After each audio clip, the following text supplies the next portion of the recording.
If you're experiencing login failures on Runway Geminis 2 2026, follow these simple steps to troubleshoot and resolve the issue.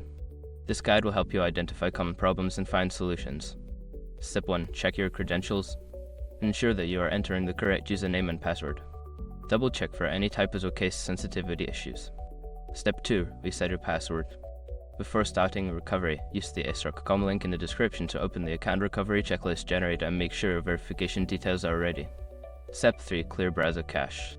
Sometimes cache data can cause login issues. Clear your browser's cache and cookies, then try logging in again. Step 4. Disable browser extensions. Certain browser extensions can interfere with website functionality. Temporarily disable any extensions, especially ad blockers, and attempt to log in again. Step 5. Contact support. If you have tried all the above steps and still cannot log in, reach out to Runway's customer support for further assistance.